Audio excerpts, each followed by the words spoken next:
திருப்பலி முன்னுரை. என்றென்றும் ஆண்டவரை புகழ்ந்து பாடி ஏத்தி போற்றுங்கள் என்ற திருப்பாடல் வரிகளுக்கு ஏற்ப எந்த செயலையும் துவங்கும் முன்னும் அதனை இறைவனிடம் ஒப்புக்கொடுத்து செய்ய வேண்டும். துன்பங்களைக் கண்டு துவண்டு விடாமல் விசுவாசத்துடன் அவற்றை ஏற்றுக்கொண்டு அதற்காக இறைவனிடம் நம்பிக்கையோடு கேட்க வேண்டும். கடவுளின் முன்னிலையில் நான் ஒன்றுமில்லை, நான் மிக மிக சாமானியன் என்ற நினைவோடு வர வேண்டும். தன்னை குறித்த தலைக்கணத்தோடு இறைவன் முன் வரக்கூடாது. நம்மை நாமே தாழ்த்தி கொண்டு இறைவனின் பாதம் அமர வேண்டும். இன்று உலகியல்வாதம், வாக்குவாதம், பிடிவாதம், மதவாதம், குதர்க்கவாதம், விதண்டாவாதம், தீவிரவாதம், மறுப்புவாதம், பொருந்தாவாதம் போன்றவற்றால் சமுதாயத்தில் பலர், குறிப்பாக இளையோர் வீழ்ந்து கிடக்கின்றார்கள். இறைவனிடம் ஜெபிப்பதால் தான் கொடுப்பாரா, அவருக்கு தேவைகள் தெரியாதா என்று வீண்வாதம் புரிவோரும் உண்டு. இவர்களுக்காக நாம் ஜெபிக்கும்போது இயேசுவின் பதில் நான் வந்து குணப்படுத்துகிறேன் என்பதாகும். அவர் நம் வீட்டிற்கு வர தயார், நாம் அவரை வரவேற்க தயாராவோம். இறைவா, தாழ்ச்சி நிறைந்த விசுவாசத்துடன் திருமுன் அமர்ந்து ஜெபிக்க எங்களுக்கு கற்றுத்தாரும் என்ற விசுவாசத்தோடு இணைவோம் இக்கல்வாரி திருப்பலியில்.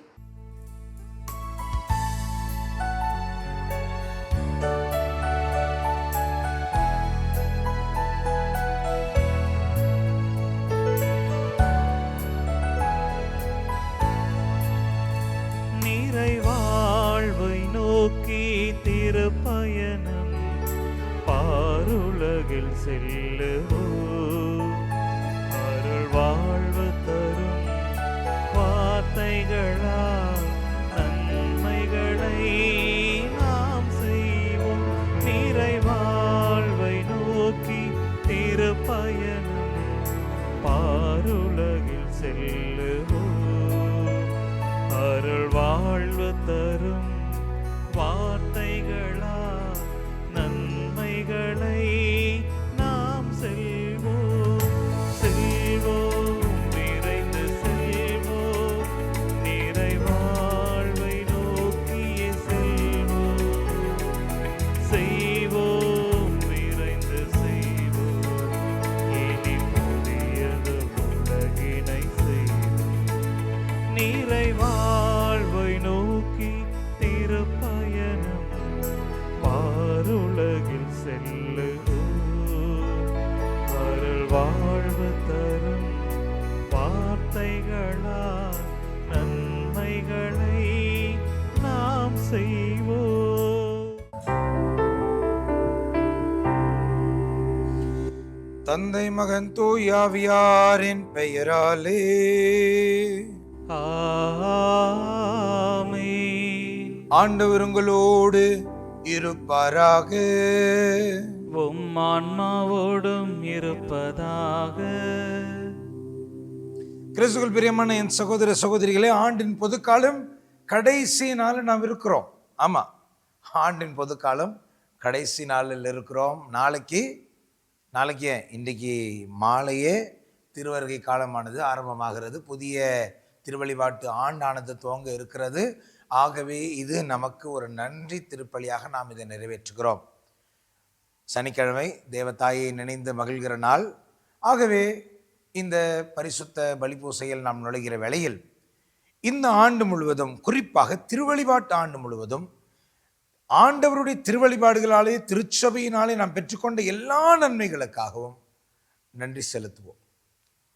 ஆண்டவர் நமக்கு திருவழிபாட்டின் மூலமாக கொடுத்த எல்லா ஆசீர்வாதங்களுக்காக ஆண்டவருக்கு நன்றி செலுத்துவோம். நல்ல பாவ சங்கீதனம் கொடுத்ததுக்காக நல்ல ஆண்டவருக்கு நன்றி செலுத்துவோம்.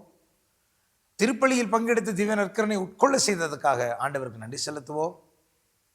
எல்லா வளங்களினாலும் ஆண்டவர் நம்மை நிரப்புகிறதுக்காக அவருக்கு நன்றி செலுத்துவோம். சகோதர சகோதரிகளே, தூய மறை நிகழ்வுகளில் நாம் தகுதியோடு பங்கு பெறும் பொருட்டு தடையாக இருக்கிற நம் குற்றங்களை ஏற்றுக்கொள்வோம். எல்லாம் வல்ல இறைவனிடமும் சகோதர சகோதரிகளே உங்களிடமும் நான் பாவியனை ஏற்றுக்கொள்கிறேன். ஏனெனில் என் சிந்தனையாலும் சொல்லாலும் செயலாலும் கடமையை தவறியதாலும் பாவங்கள் பல செய்தேன். என் பாவமே, என் பாவமே, என் பெரும்பாவமே. ஆகையால் எப்பொழுதும் கன்னியான புனித மரியாளும் வான தூதர்கள் புனிதர் அனைவரையும் சகோதர சகோதரிகளை உங்களையும் நம் இறைவனாகிய ஆண்டவரிடம் எனக்காக வேண்டிக் கொள்ள மன்றாடுகிறேன். எல்லாம் வல்ல இறைவன் நம் மீது இரக்கம் வைத்து நம் பாவங்களை மன்னித்து நம்மை முடிவிலா நிலை வாழ்வுக்கு அழைத்து செல்வாராக. ஆமென்.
மன்றாடுவோமாக.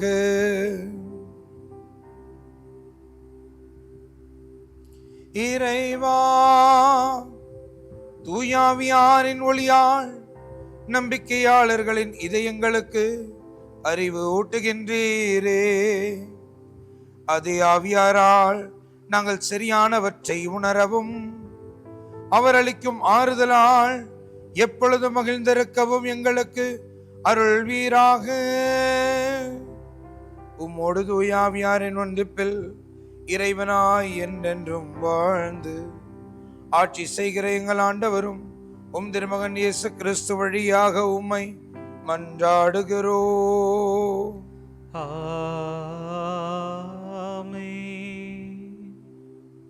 இறைவாக்கினர் தானியேல் நூலிலிருந்து வாசகம். அதிகாரம் 7, இறை வசனங்கள் 15 27 முடிய. தானியேல் ஆகிய நான் உள்ளம் கலங்கினேன்.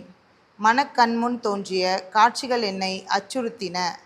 அங்கு நின்று கொண்டிருந்தவர்களுள் ஒருவரை அணுகி, இவற்றிற்கெல்லாம் பொருள் என்ன என்று கேட்டேன். அவர் அவற்றின் உட்பொருளை எல்லாம் எனக்கு விளக்கி கூறினார். இந்த 4 விலங்குகளும் உலகில் எழும்பப் போகும் 4 அரசர்களை குறிக்கின்றன. ஆனால் உன்னதரின் புனிதர்கள் அரசுரிமை பெறுவர். அந்த அரசுரிமையை என்றும் ஊழி ஊழி காலமும் கொண்டிருப்பர். அதன் பின்னர் மற்ற விலங்குகளினின்றும் மாறுபட்டு மிகவும் அஞ்சி நடுங்க வைக்கும் தோற்றத்துடன் இரும்பு பற்களும் வெண்கல நகங்களும் கொண்டு அனைத்தையும் தூள் தூளாக நொறுக்கி விழுங்கி எஞ்சியதை கால்களால் மிதித்து போட்ட அந்த 4ஆம் விலங்கை பற்றி அறிந்து கொள்ள விரும்பினேன். அதன் தலையில் இருந்து 10 கொம்புகளை பற்றியும் 3 கொம்புகள் தன் முன்னிலையில் விழுந்து போக அங்கே முளைத்த கண்களும் பெருமையாக பேசும் வாயும் கொண்டிருந்த ஏனையவற்றை விட பெரியதாக தோன்றிய அந்த கொம்பை பற்றியும் தெரிந்து கொள்ள விரும்பினேன். நான் பார்த்து கொண்டிருக்கையில் அந்த கொம்பு புனிதர்களுக்கு எதிராக போர் புரிந்து அவர்களை வென்றது. தொன்மை வாய்ந்தவர் வந்து உன்னதரின் புனிதர்களுக்கு நீதி வழங்கும் வரையிலும் உரிய காலத்தில் புனிதர்கள் அரசுரிமை பெறும் வகையில் இவ்வாறு நடந்தது. அவர் தொடர்ந்து பேசினார். அந்த 4ஆம் விலங்கோ உலகில் தோன்றப்போகும் 4ஆம் அரசை குறிக்கின்றது. இது மற்றெல்லா அரசுகளையும் விட வேறுபட்டதாகும். உலகம் முழுவதையும் அது மிதித்து தூள் தூளாக நொறுக்கி விழுங்கிவிடும். அந்த 10 கொம்புகளோ இந்த அரசினின்று தோன்ற இருக்கும் 10 மன்னர்களை குறிக்கின்றது. அவர்களுக்கு பிறகு மற்றொருவன் எழும்புவான். முந்தினவர்களை விட வேறுபட்டிருப்பான். 3 அரசர்களை முறியடிப்பான். அவன் உன்னதருக்கு எதிராக சொற்களை பேசுவான். உன்னதரின் புனிதர்களை துன்புறுத்துவான்.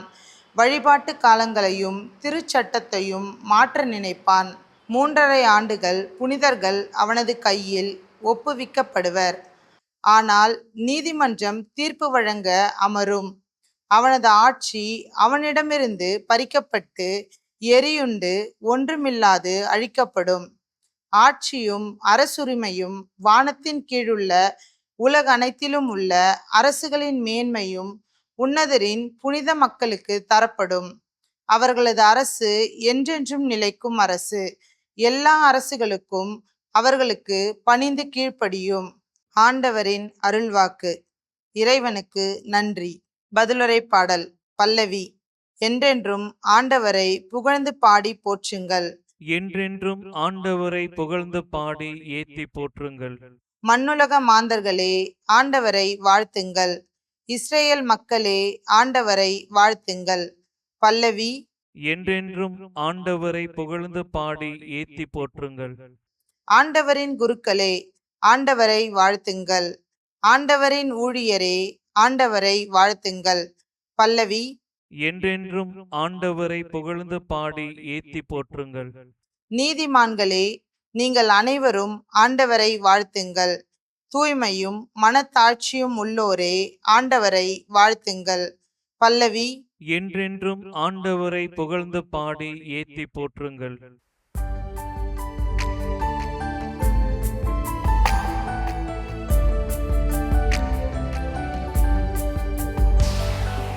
அல்லேலூயா, அல்லேலூயா, அல்லேலூயா, அல்லேலூயா, அல்லேலூயா, அல்லேலூயா. மானிட மகன் முன்னிலையில் நிற்க வல்லவராவதற்கு எப்பொழுதும் விழிப்பாயிருந்து மன்றாடுங்கள். அல்லேலூயா, அல்லேலூயா, அல்லேலூயா.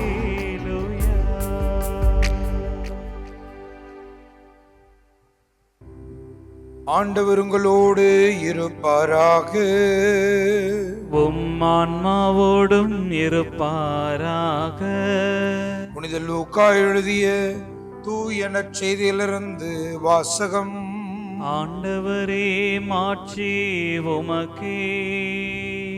அக்காலத்தில் இயேசு தம் சீடர்களுக்கு கூறியது, உங்கள் உள்ளங்கள் குடிவெறி களியாட்டத்தாலும் இவ்வுலக வாழ்க்கைக்கு உரிய கவலைகளாலும் மந்தமடையாதுவாறு அந்நாள் திடீரென வந்து ஒரு கண்ணியை போல் உங்களை சிக்க வைக்காதவாறும் எச்சரிக்கையாயிருங்கள். மண்ணுலகு எங்கும் குடியிருக்கும் எல்லார் மீதும் அந்நாள் வந்தே தீரும்.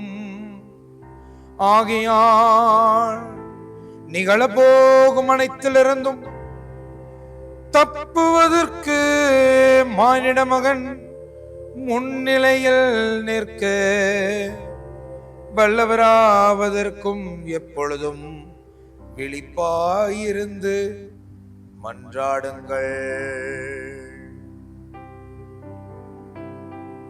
ஆண்டவரின் அருள்வாக்கு. கிறிஸ்துவே, உமக்கு புகழ். கிறிஸ்துக்குள் பிரியமான என் சகோதர சகோதரிகளே, ஆண்டின் பொது காலம் கடைசி நாளில் இருக்கிறோம். சனிக்கிழமை. இன்று மாலையே முதல் மாலை வழிபாடோடு நமக்கு திருவருகை காலம் ஆரம்பமாகிறது. அதில் திருச்சபை நமக்கு எதை பற்றி பேசுகிறது அப்படின்னு சொன்னா, இறையரசு நமக்கு நிச்சயம் என்பதை இன்றைக்கு திருச்சபை நமக்கு நினைவூட்டுகிறார். அப்ப முதலாவது நம்ம பார்த்தோம் அப்படின்னு சொன்னா, தானியேல் நூலிலிருந்து வாசிக்கப்பட்ட பகுதியில 7வது அதிகாரம் 18வது வசனத்துல மிக அழகாக கடவுள் ஒரு உண்மையை நமக்கு வெளிப்படுத்துகிறார். God's promise is unshakable, his eternal kingdom is unshakable. அதாவது ஆண்டவருடைய திட்டம் மாற போறது இல்ல, ஆண்டவருடைய அந்த அரசு மாற போறது இல்ல, ஆண்டவருடைய அரசு ஒருபோதும் அசைவுறாது. அது நமக்காக ஏற்படுத்தப்பட்ட அரசு அப்படின்றத இன்னைக்கு ஆண்டவர் நமக்கு திட்டவட்டமாக நினைவூட்டுகிறார். பிரியமான என் சகோதர சகோதரிகளே, கடந்த ஞாயிறு கிறிஸ்து அரசர் பெருவிழாவை நாம் கொண்டாடினோம். ஆகவே இறையரசை பற்றி அதிகமாக திருச்சபை இந்த வாசகங்கள் வழியாக நமக்கு வெளிப்படுத்தி கொண்டிருக்கிறது. அதில் குறிப்பாக நாம் புரிந்து கொள்ள வேண்டும், இந்த உலகத்துல மூன்று அரசுகள் அதை குறித்து நம்ம கொஞ்சம் எச்சரிக்கையா இருக்கணும். ஒன்று, இந்த உலகத்தின் அரசு. இந்த உலகத்தின் அரசு எப்பேற்பட்டது? ஆண்டவர் சொல்வார் இல்லையா, எதை உண்போம், எதை குடிப்போம், உடலுக்கு எதை உடுத்துவோம் என்ற கவலை உங்களுக்கு வேண்டாம், உலகு சார்ந்த பிற இனத்தவரே இவற்றை பற்றி எல்லாம் கவலைப்படுவர். எப்படி? உலகு சார்ந்த பிற இனத்தவரே இவற்றை பற்றி எல்லாம் கவலைப்படுவர். உங்கள் தந்தைக்கு இவையெல்லாம் தெரியும் என்று உங்களுக்கு தெரியுமே அப்படின்னு ஆண்டவர் சொல்வார். அப்படின்னு என்ன அர்த்தம்? உலகு சார்ந்தவர்கள், உலக அரசை சார்ந்தவர்கள் எப்பொழுது பார்த்தாலும் இதை பத்தி தான் கவலைப்படுவாங்க. எதை பத்தி?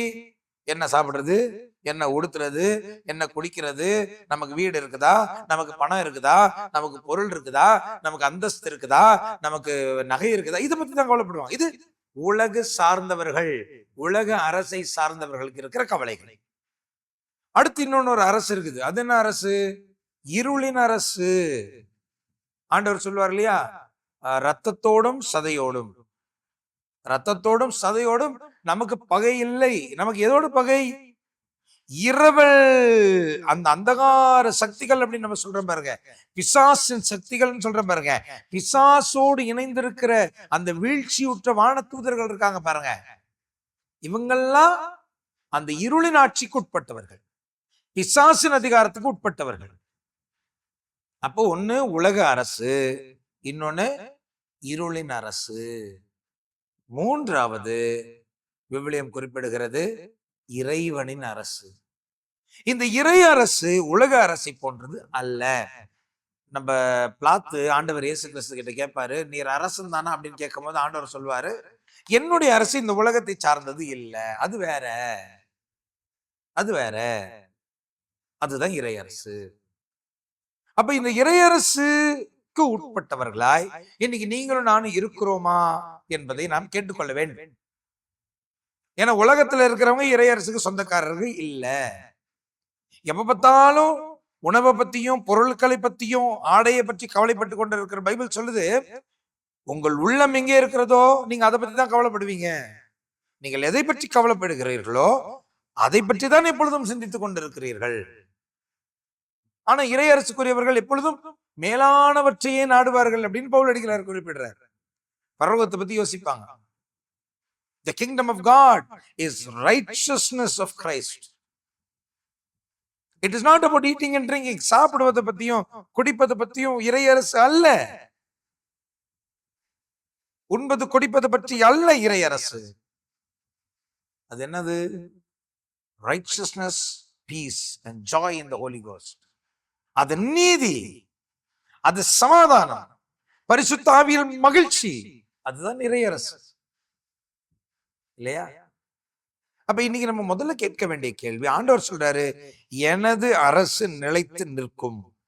அவரது அரசு, விண்ணக தந்தையின் அரசு, இயேசு கிறிஸ்துநாதர் இந்த உலகத்தில் கொண்டு வந்த அரசு நிலைத்து நிற்கும். அந்த அரசுக்கு உட்பட்டவர்களா இன்னைக்கு நீங்களும் நானும் இருக்கிறோமா, அல்லது இந்த உலக அரசுக்கு உட்பட்டவர்களா இருக்கிறோமா? அதிலும் இன்னைக்கு சமீபத்துல நான் பார்க்கிறேன், நிறைய பேரு இந்த பில்லி சூனியங்களுக்கு அடிமையாகி கொண்டு இருக்கிறாங்க.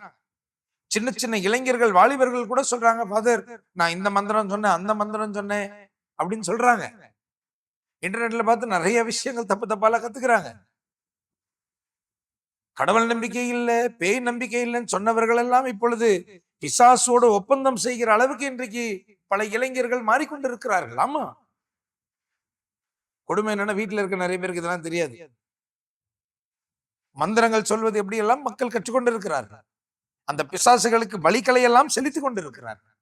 பில்லி சூனியங்களில் நம் இளைஞர்கள், இளம் பெண்கள் மும்புறமாக அவர்கள் செயல்பட்டு கொண்டிருக்கிறார். குறிப்பாக சமீபத்தில் ஒரு கல்லூரிக்கு தியானம் கொடுக்க சென்று இருந்த பொழுது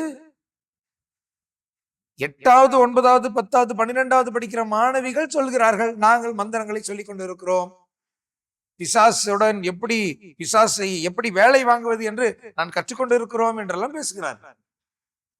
எங்கேயும் நடக்கிறது இல்லைங்க, நம்ம ஊர்ல, தமிழகத்துல, சென்னையில் நடக்கிற காரியங்களை பத்தி பேசுறேன். அப்ப இன்னைக்கு நம்ம எந்த அரசுக்கு உட்பட்டவர்களா இருக்க? உலகத்தின் அரசுக்கா, இருளின் அரசுக்கா, ஆண்டவரின் அரசுக்கா? மிக அழகாக அதுலயும் 7வது அதிகாரத்துல 22வது வசனத்துல மிக அழகாக ஆண்டவர் நமக்கு வெளிப்படுத்துகிறார். கடவுள் தன் மக்களுக்கு, கடவுள் அவருடைய மக்களுக்கு ஏற்ற நேரத்தில் அந்த நீதியை வழங்குவார். அந்த இறையரசுக்கு உட்பட்டவர்களா இந்த உலகத்துல நடமாடிட்டு இருக்கிறோம் பாருங்க. நீங்களும் நானும் இறையரசுக்கு உட்பட்டவர்களா இந்த உலகத்தில் இருக்கும்போதே வாழ்ந்து கொண்டிருக்கோம் பாருங்க. உரிய நேரத்தில் ஆண்டவர் அந்த இறையரசுக்குள் நாம் நுழையும்படி நமக்கு நீதி வழங்குவார். யோவான் எழுதின நற்செய்தி 17வது அதிகாரத்தில் ஆண்டவர் இயேசு கிறிஸ்து சொல்வாரு, நான் இந்த உலகத்தை சார்ந்தவனா இல்லாதது போல நீங்களும் என்னுடைய சீடர்களும் இந்த உலகத்தை சார்ந்தவர்கள் அல்ல. ஆமா, ஆண்டவர் இயேசு தெளிவா சொன்னார், நான் இந்த உலகத்துல இருக்கிறேங்க, ஆனா நான் இந்த உலகத்தை சார்ந்தவன் இல்ல. அது போல என்னுடைய சீடர்களும் இந்த உலகத்தை சார்ந்தவர்கள் இல்ல, இந்த உலகத்துலதான் இருக்கிறாங்க. அது இந்த 17வது அதிகாரம் ஜபத்துல ஆண்டவர் நீண்ட ஜபத்தை பரலோக தந்தையை நோக்கி அவருடைய சீடர்களுக்காக ஜபிக்கிறாரு. அதுல ஆண்டவர் இயேசு தெளிவா ஜபிப்பாரு, ஆண்டவரே என்னுடைய சீடர்களை இந்த உலகத்திலிருந்து எடுத்துடணுன்றதுக்காக நான் ஜபிக்கல, ஆண்டவரே இந்த உலகத்தில் இருக்கும்போது என்னுடைய சீடர்கள் நீங்க காத்தரணும், நீங்க அவங்களை காத்துக்கொள்ளணும் அப்படின்னு தான் ஜபிக்கிறேன், தீயோனிடமிருந்து அவர்களை விடுவித்துக் கொள்ளணும் அப்படின்னு தான் நான் ஜெபிக்கிறேன் அப்படின்னு ஆண்டவர் இயேசு கிறிஸ்து அவருடைய சீடர்களுக்காக, அதாவது உங்களுக்காக எனக்காக ஜெபம் பண்ணி இருக்கிறேன். அந்த ஜெபத்துலதான் ஆண்டவர் சொல்வாரு, நான் இந்த உலகத்தை சார்ந்தவனா இல்லாதது போல என்னுடைய சீடர்களும் இந்த உலகத்தை சார்ந்தவர்கள் அல்ல, உண்மையினால் அவர்களை உமக்கு ஏற்புடையவராக்கி அருளும். அது வார்த்தையே உண்மை. அப்ப எனக்கு பிரியமான சகோதர சகோதரிகளை, இன்னைக்கு நான் முதலாக நம்மை பார்த்து கேட்க வேண்டிய கேள்வி, இன்றைக்கு நான் இறை அரசுக்கு உட்பட்டவனாய் இருக்கிறேனா, அல்லது இந்த உலக அரசுக்கோ இல்ல இருளின் அரசுக்கோ உட்பட்டவனாய் இருக்கிறேனா? கடவுளின் பிள்ளைகள் கடவுளின் அரசுக்கு சொந்தக்காரர்கள்.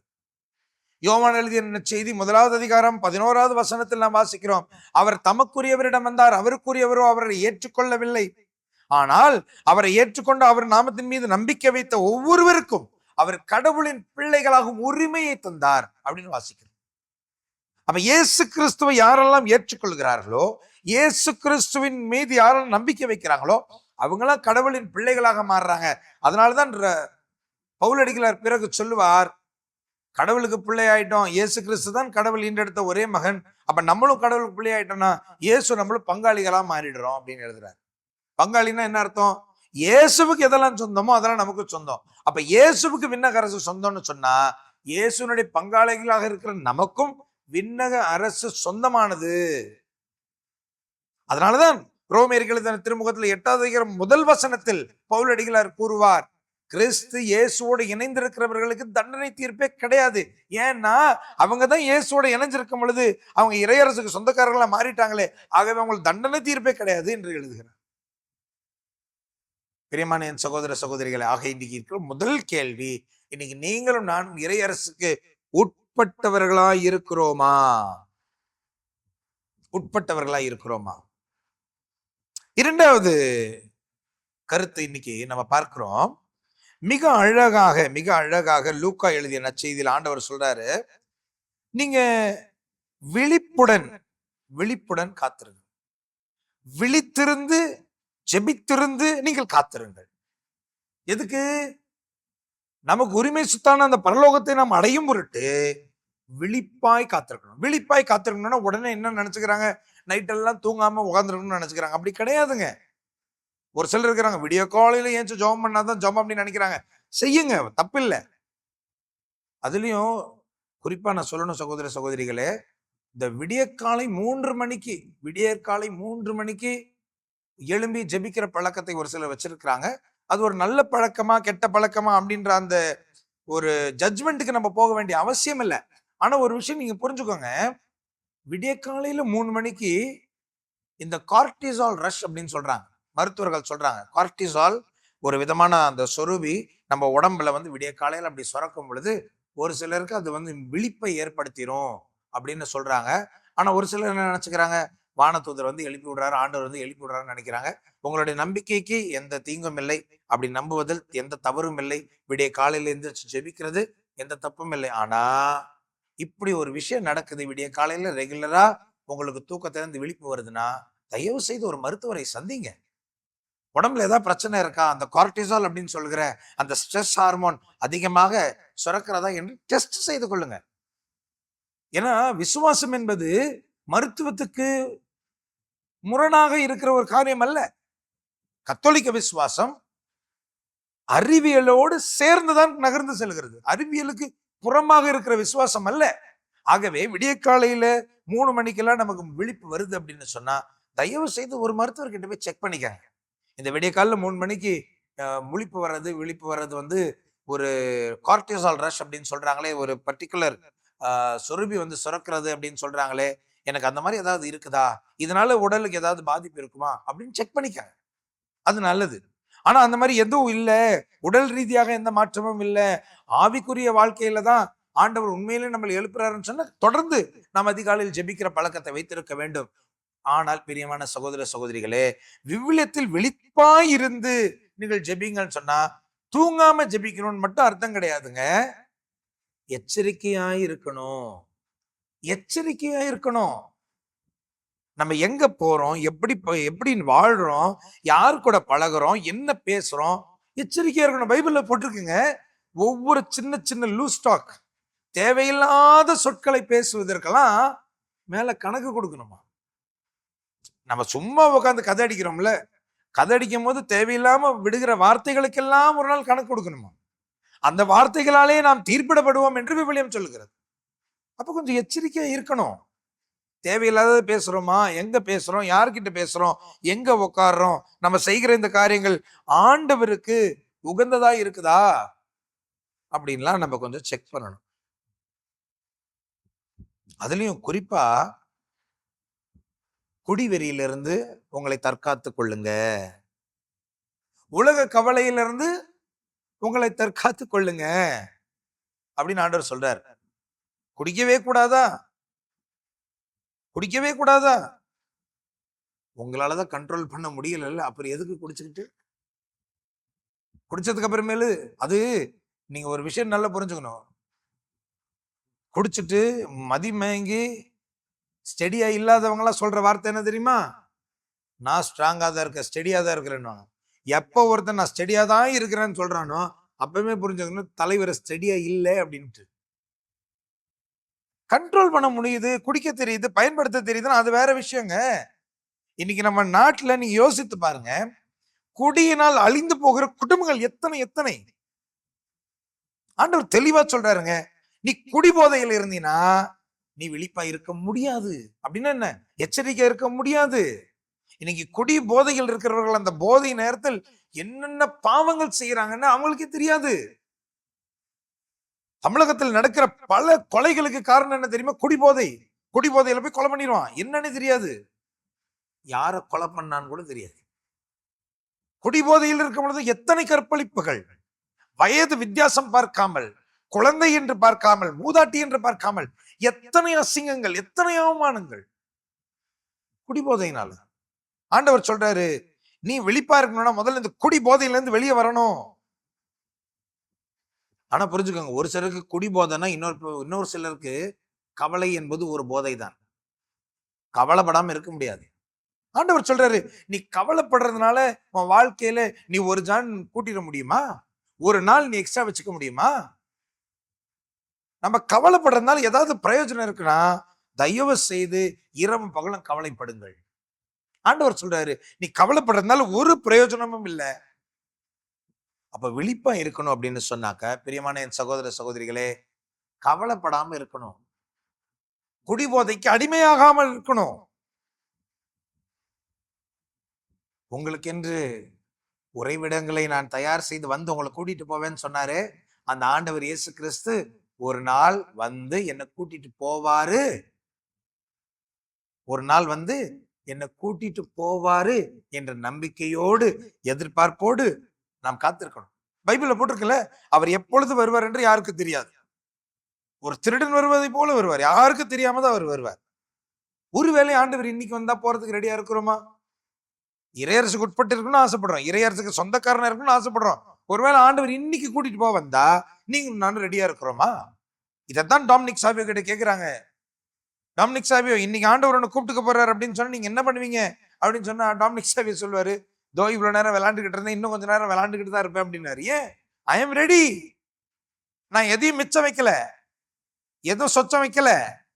நான் முடிக்க வேண்டிய காரியங்கள் எதுவும் இல்லை, நான் எல்லாத்தையும் முடிச்சுட்டு பர்ஃபெக்டா இருக்கிறேன். இப்ப எடுத்துக்கணும்னா கூட நான் ஆண்டவரை பார்க்கறதுக்கு ரெடியா இருக்கிறேன். நம்ம எத்தனை பேர் அந்த வார்த்தைகளை சொல்ல முடியும்? இது 2வது பகுதி. 3வது கருத்து, பிரியமான சகோதர சகோதரிகளே, ரொம்ப சிம்பிள். இறையரசுக்கு உட்பட்டவராய் இருக்கணும், அதற்கு விழிப்பாய் இருக்கணும் அப்படின்னு சொன்னா நீங்களும் நானும் மனித மாண்பை பேணி வளர்க்கிறவர்களாக இருக்கணும். ஆண்டவர் இயேசு ரொம்ப தெளிவா சொல்வாரு, என்னை பார்த்து கடைசி நாள்ல ஆண்டவரே ஆண்டவரேன்னு சொல்றவன்லாம் பரலோகத்துக்குள்ள நுழைஞ்சிட முடியாது. எப்படி? ஆண்டவரே ஆண்டவரே அல்லேலூயா அல்லேலூயான்னு கத்துறவன்லாம் பரலோகத்துக்குள்ள நுழைஞ்சிட முடியாது. யார் நுழைய முடியும்? தந்தையின் திருவுளத்தை நிறைவேற்றுகிறவரே உள்ள நுழைய முடியும். அப்ப யார் தந்தையின் திருவுளத்தை நிறைவேற்றுகிறவர்கள்னா ஆண்டவரின் நடத்தை வெளிப்படுத்துறாரு. சின்னஞ்சிறிய என் சகோதர சகோதரிகளுக்கு எதையெல்லாம் செய்தீர்களோ எனக்கே செய்தீர்கள். அப்ப நீங்க ஒரு கோப்பை தண்ணி கொடுத்தீங்கன்னா கூட அதுக்கு கைமாறு பெறாம இருக்க மாட்டீங்கன்னு ஆண்டவர் இயேசு சொன்னார் இல்லையா? அப்படின்னா என்ன அர்த்தம்?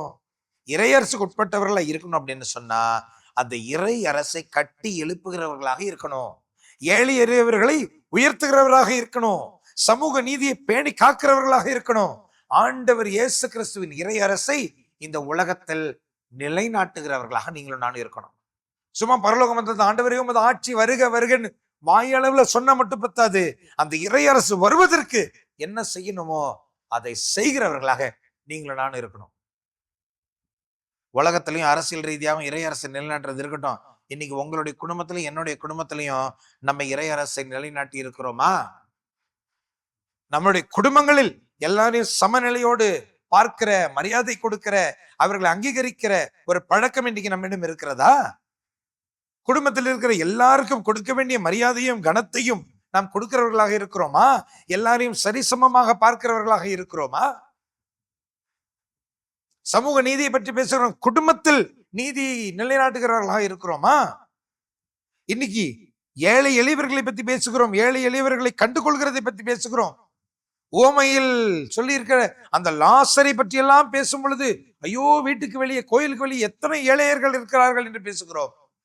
நம்ம வீட்டிலேயே இன்னைக்கு பல லாசர்கள் இருக்கிறார்களே, நாம் கண்டு கொள்ளாத பல லாசர்கள் நம் இல்லத்துக்குள் இருக்கிறார்களே, நம் வீட்டின் அறைக்குள் படுத்த படுக்கையாக இருக்கிறார்களே.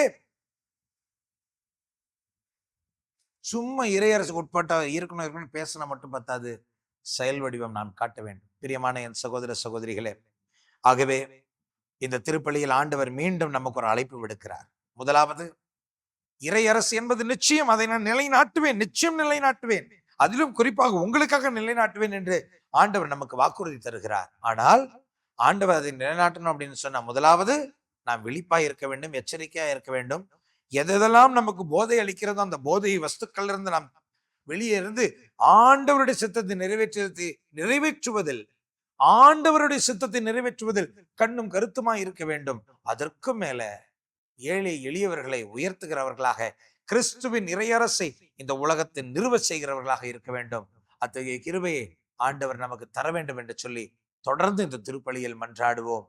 நிச்சயம் இறையரசின் உரிமையாளர்களாக ஆண்டவர் நம்மை திடப்படுத்துவார் என்ற நம்பிக்கையில் தொடர்ந்து ஜெபிப்போம்.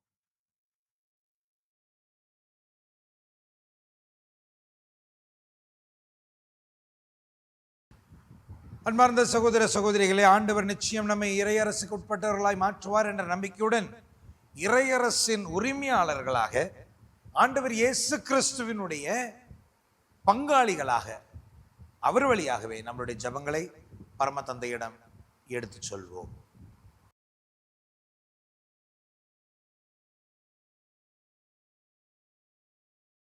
அன்பின் இறைவா, உம்மை அறிவிக்க தங்களையே அர்ப்பணித்து திரு அவையின் தலைவர்கள் உமது பெயருக்கு அஞ்சி நடப்பவர்களாக வாழ்ந்து அதன் பயனாக அவர்களுள் உதிக்கும் ஒளியின் வழியாக தங்களிடம் ஒப்படைக்கப்பட்டுள்ள மக்களின் மனங்களில் உள்ள இருளை அகற்றி அவர்கள் நல்வழிப்படுத்தவும் காயப்பட்டுள்ள மனிதர்களை குணமாக்கும் அருமருந்தாக செயல்படவும் ஆண்டவரே உம்மை மன்றாடுகின்றோம். ஆண்டவரே எங்கள் மன்றாட்டை கேட்டருளும். அன்பின் இறைவா, உழைக்க மனம் இல்லாதவர் எவரும் உண்ணலாகாது என்ற உமது அறிவுரைக்கேற்ப நாங்கள் உழைக்க மனமின்றி சோம்பேறியாய் இருப்போராக, அடுத்தவர் உழைப்பில் பிழைப்பை நடத்துவோராக வாழாமல் உமது விருப்பப்படி எங்களுக்கு தரப்பட்டுள்ள பணிகளை செவ்வனே செய்து அதன் பயனை கொண்டு எங்கள் வாழ்வின் தேவைகளை நிறைவு செய்து கொள்வோராக வாழ்ந்திட ஆண்டவரே உம்மை மன்றாடுகின்றோம். ஆண்டவரே எங்கள் மன்றாட்டை கேட்டருளும். அன்பின் இறைவா, உலகின் இறுதி குறித்தும் உமது இரண்டாம் வருகை குறித்தும் நீர் கூறியதை கேட்டுள்ள நாங்கள் உம்மீது கொண்ட தளரா விசுவாசத்துடன் எங்களில் உள்ள தீமைகளை அகற்றிக்கொண்டு உம்மை துணிவுடன் எதிர்கொள்ளும் வரமருள ஆண்டவரே உம்மை மன்றாடுகின்றோம். ஆண்டவரே எங்கள் மன்றாட்டை கேட்டருளும். அன்பின் இறைவா, நாங்கள் ஒருவரும் அழிவுறாமல் மீட்க நீர் கொண்டுள்ள ஆவலை உணர்ந்துள்ள நாங்கள் அதற்கேற்ப மனமாற்றத்தின் மக்களாக மாறிடவும் உமக்கு சான்று பகரும் வாழ்வை வாழ்ந்து உமது நிலை வாழ்வில் நாங்கள் பங்கேற்கும் பேறு பெற்றவர்களாகிட ஆண்டவரே உம்மை மன்றாடுகின்றோம். ஆண்டவரே எங்கள் மன்றாட்டை கேட்டருளும். நம்முடைய தனிப்பட்ட தேவைகளுக்காக மன்றாடுவோம். இன்று மாலும் எல்லாமல்ல இறைவா, இதோ மாதா தொலைக்காட்சியின் வழியாக எங்களோடு இணைந்திருக்கிற ஒவ்வொருவரையும் அவருடைய வேண்டுதல்களையும் உடைய திருப்பாதத்தில் ஒப்படைக்கிறோம். ஆண்டவரே, எங்களுக்காக இறையரசு நிலைநாட்ட செய்து எங்களுக்கு அதை உறுதிப்படுத்த இன்றைக்கு திருவுளம் கொண்டீரே, அதற்காக உமக்கு நன்றி செலுத்துகிறோம். இறைய அரசுக்கு உட்பட்டவர்களாய் நாங்கள் வாழ்ந்திட அதற்கு தேவையான எல்லா வரங்களையும் நீ தருவேன் என்று சொன்னதுக்காக உமக்கு நன்றி செலுத்துகிறோம். இந்த நேரத்திலும் உம்முடைய கரங்களில் வல்லமையின் கருவிகளாக எங்கள் ஒவ்வொருவரையும் ஒப்படைக்கிறோம். இறை அரசு நிலைநாட்டை எங்களை பயன்படுத்திக் கொள்வீராக. எங்கள் ஆண்டவராகிய கிறிஸ்து வழியாக தந்தையே உம்மை மன்றாடுகிறோம். ஆமென். ஆமென்.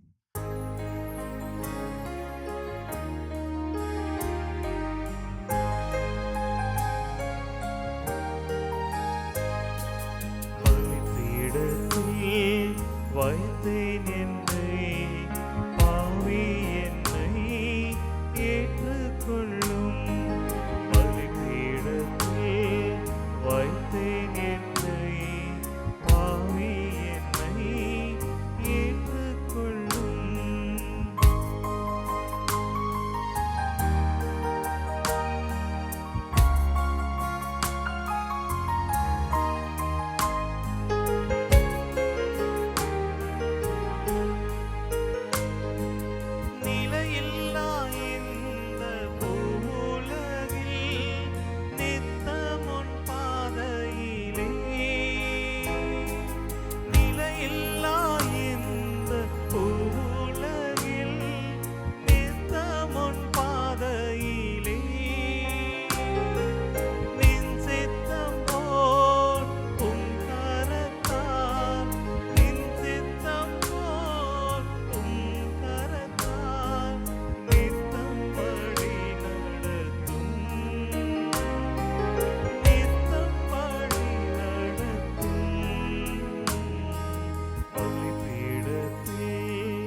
வைத்தேன் என்னை, பாவி என்னை ஏற்றுக்கொள்ளும்.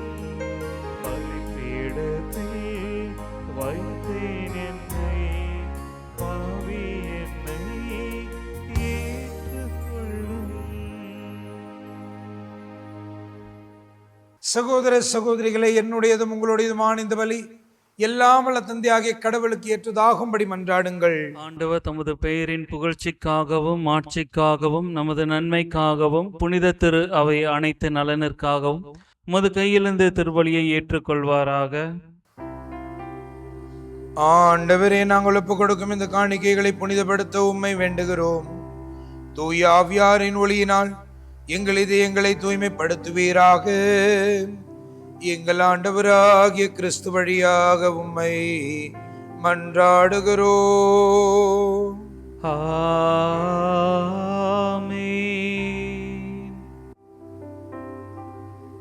ஆண்டவர் உங்களோடு இருப்பாராக. உம் ஆன்மாவோடும் இருப்பாராக. இதயங்களை மேலே எழுப்புங்கள், ஆண்டவரிடம் எழுப்பியுள்ளோ. நம் இறைவனாகிய ஆண்டவருக்கு நன்றி பாடுவோம். அது தகுதியும் நீதியும் ஆனதே. ஆண்டவரே, தூயவரான தந்தையே, என்னுமுள்ள எல்லாம் அல்ல இறைவா, எங்கள் ஆண்டவராகிய கிறிஸ்து வழியாக என்னாலும் எவ்விடத்தில் நாங்கள் உமக்கு நன்றி செலுத்துவது மெய்யாகவே தகுதியும் நீதியுமாகும், எங்கள் கடமையும் மீட்புக்கு உரிய செயலுமாகும். கிறிஸ்துவின் உலகம் அனைத்துக்கும் மேலாக ஏறி சென்று உமது வலப்பக்கத்தில் அமர்ந்து வாக்களிக்கப்பட்ட தூய ஆவியாரை நீ சொந்தமாக்கி கொண்ட பிள்ளைகள் மீது பொழிந்தருளினார். ஆகவே நாங்கள் இன்றும் என்றென்றுமான தூதர் அணிகள் அனைத்தோடும் சேர்ந்து இதய பற்றுதலோடு உமது புகழை பாடி குரல் எழுப்பி ஆர்ப்பரிப்பதாவது: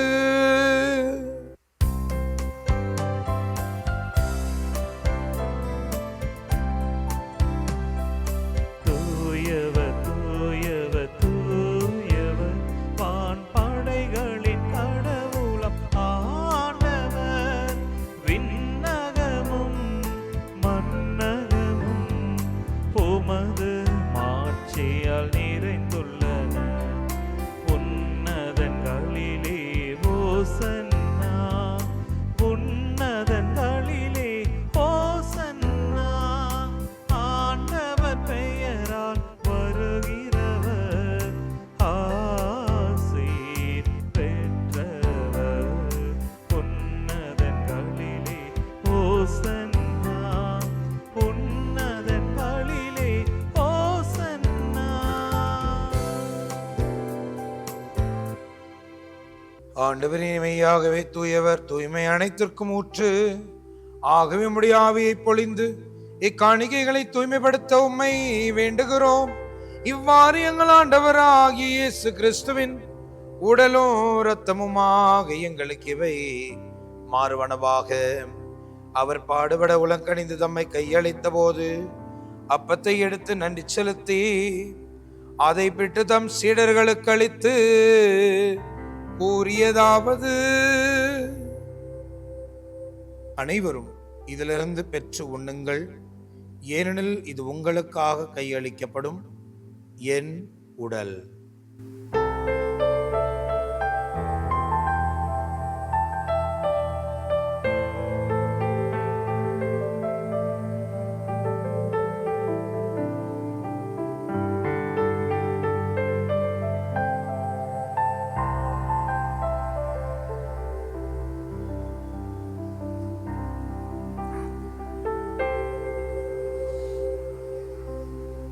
அவ்வண்ணமே இரவு விருந்தினை அருந்தியவன் கிண்ணத்தையும் எடுத்து மீண்டும் உமக்கு நன்றி கூறி தம் சீடர்களுக்கு அளித்து அவர் கூறியதாவது: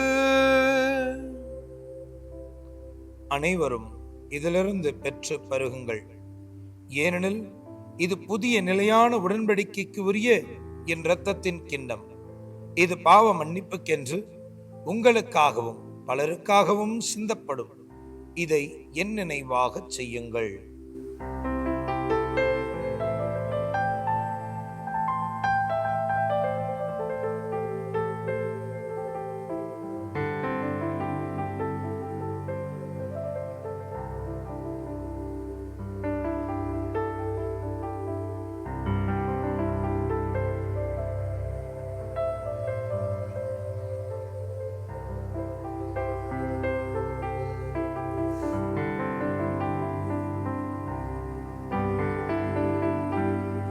நம்பிக்கையின் மறைபொருள். ஆண்டவரே, நீர் வருமளவும் உமது இறப்பினை அறிக்கையிடுகின்றோம், உமது உயிர்ப்பினையும் எடுத்துரைக்கின்றோம். ஆகவே ஆண்டவரே, நாங்கள் கிறிஸ்துவின் இறப்பினையும் உயிர்ப்பினை நினைவு கூர்ந்து வாழ்வு தரும் அப்பத்தையும் மீட்பளிக்கும் கிண்ணத்தையும் உமக்கு ஒப்புக் கொடுக்கிறோம். உம் திருமுனின்று ஊழியம் புரிய தகுந்தவர்கள் என்னை ஏற்றுக்கொண்டீர். எங்களை எனவே உமக்கு நன்றி செலுத்துகிறோம். மேலும் கிறிஸ்துவின் உடலிலும் இரத்தத்திலும் பங்கு கொள்ளும் எங்களை தூயாவியார் ஒன்று சேர்க்க வேண்டும் என உம்மை தாழ்மையுடன் மன்றாடுகிறோம். ஆண்டவரே, உலகெங்கும் பரவி இருக்கும்போது திரு அவை நினைவு கூர்ந்தருளும். எங்கள் திருத்தந்தை இல்லையோ, எங்கள் ஆயர் ஜார்ஜ், எல்லா திருநிலையினராகிய அனைவரோடும் உமது திரு அவை அன்பில் நிறைவு பெறச் செய்தருளும். மேலும் உயர்த்தலும் எதிர்நோக்குடன் துயில் கொள்ளும் எங்கள் சகோதர சகோதரிகளையும் இறந்தோர் அனைவரையும் இரக்கத்தோடு நினைவு கூர்ந்து உமது திருமுக ஒளியினுள் ஏற்றருளும். எங்கள் அனைவரின் மீதும் இரக்கமாயிரும். கடவுளின் கன்னித்தாயான புனித மரியாம், அவருடைய கணவரான புனித யோசேப்பு, புனித திருத்தூதர்கள், இவ்வுலகிலும் உகந்தவராய் இறந்தவராகிய புனிதர் அனைவருடனும் நாங்கள் நிலைவாழ்வில் பங்கு கொள்ளும் தகுதி பெற்று உம் திருமகன் இயேசு கிறிஸ்து வழியாக உம்மை புகழ்ந்தேத்தும் வரமருள உம்மை மன்றாடுகிறோம்.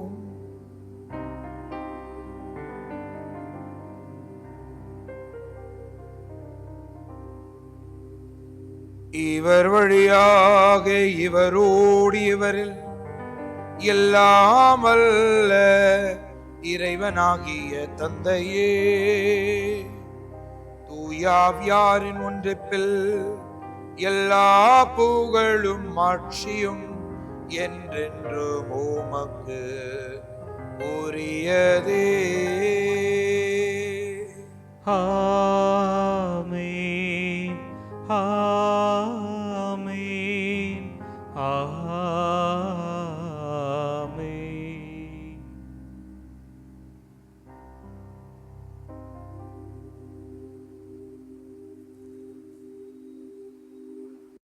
மேய்ப்பரின் கட்டளையால் கற்பிக்கப்பட்டு இறை படிப்பினால் பயிற்சி பெற்றிருக்கிற நாம் துணிந்து சொல்வோம். விண்ணுலகில் இருக்கிற எங்கள் தந்தையே, உமது பெயர் தூயதென போற்ற பெறுக, உமது ஆட்சி வருக, உமது திருவுளம் விண்ணுலகில் நிறைவேறுவது போல மண்ணுலகிலும் நிறைவேறுக. எங்கள் அன்றாட உணவை இன்று எங்களுக்கு தாரும். எங்களுக்கு எதிராக குற்றம் செய்வோரை நாங்கள் மன்னிப்பது போல எங்கள் குற்றங்களை மன்னியும். எங்களை சோதனைக்கு உட்படுத்தாதே, தீமையிலிருந்து எங்களை விடுவித்தருளும். ஆண்டவரே, தீமை அனைத்திலிருந்து எங்களை விடுவித்து எங்கள் வாழ்நாளில் அமைதி கனிவோடு அருளும் என்றாடுகிறோம். உமது இரக்கத்தின் உதவியால் நாங்கள் பாவத்திலிருந்து எப்போது விடுதலை பெற்று யாதொரு கலக்கமும் இன்றி நலமாய் இருப்போமாக. நாங்கள் எதிர்நோக்கி இருக்கும் பேரின்பத்திற்காகவும் மீட்பராகி இயேசு கிறிஸ்துவின் வருகைக்காகவும் காத்திருக்கின்றோம். ஏனெனில் ஆட்சியும் வல்லமையும் ஆட்சியும் என்றென்றும் உமதே. ஆண்டவராகி இயேசு கிறிஸ்து, அமைதியை உங்களுக்கு விட்டு செல்கிறேன், என் அமைதியை உங்களுக்கு அளிக்கிறேன் என்று திருத்தூதர்களுக்கு மொழிகிறேன். எங்கள் பாவங்களை பாராமல் திரு அவையின் நம்பிக்கையை கண்ணோக்கி உமது திருவுளத்தை கேட்பதற்கு அமைதியையும் ஒற்றுமையும் அளித்துள்ள திருவுளம் கொள்வீராக. என்றென்றும் வாழ்ந்து ஆட்சி செய்கின்றவன் நீரே. ஆமென். ஆண்டவருடைய அமைதி உங்கள் அனைவரோடும் இருப்பதாக, ஆன்மாவோடும் இருப்பதாக. ஒருவருக்கொருவர் கிறிஸ்துவின் அமைதி அறிவித்துக் கொள்வோம். அமைதி.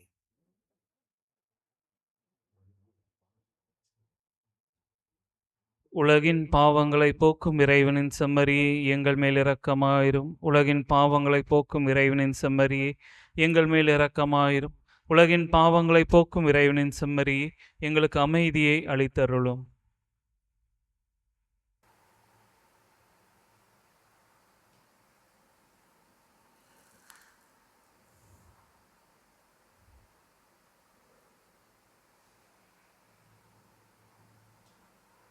இதோ இறைவனின் செம்மறி, இதோ உலகின் பாவங்களை போக்குகிறவர்.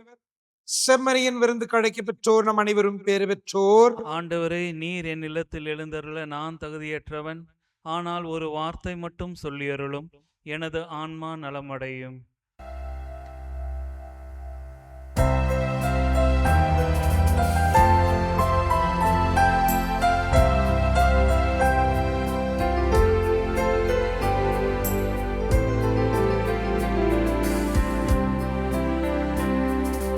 நெஞ்சமெனும் மாலயத்தில் வரவேண்டும் இறைவா, உன்னை தஞ்சமென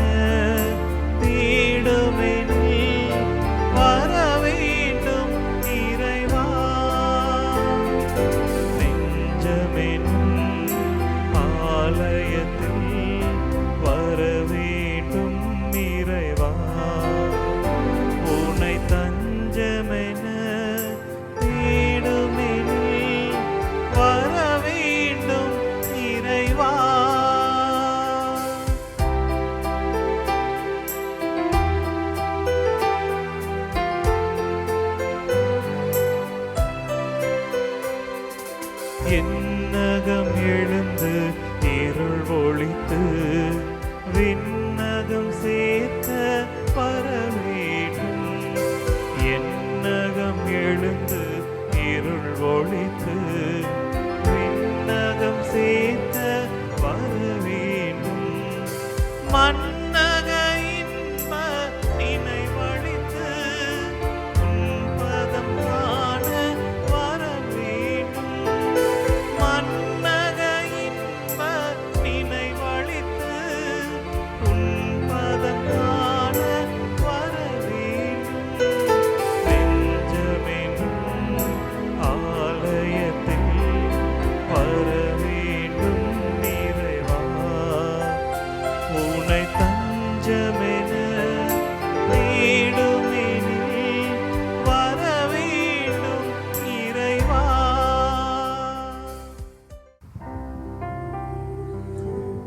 மன்றாடுவோமாக. ஆண்டவரே, தூயாவியாரின் பொழிவு எங்கள் இதயங்களை தூய்மைப்படுத்துவதாக. பனி பொழிவது போல் அவர் எங்கள் உள்ளத்தின் ஆழத்தில் இறங்கி எங்களை வளம் பெற செய்வாராக. எங்கள் ஆண்டவராகிய கிறிஸ்து வழியாக உம்மை மன்றாடுகிறோம். ஆமென். ஆண்டவர் உங்களோடு இருப்பாராக. உம் ஆன்மாவோடும் இருப்பாராக. எல்லாம் அல்ல இறைவன் தந்தை, மகன், தூய ஆவியாரின் ஆசீர் உங்கள் மேல் இறங்கி உங்களோடு என்றும் நிலைத்திருப்பதாக. ஆமென். சென்று வாழுங்கள். திருப்பலி நிறைவேறிற்று. இறைவனுக்கு நன்றி.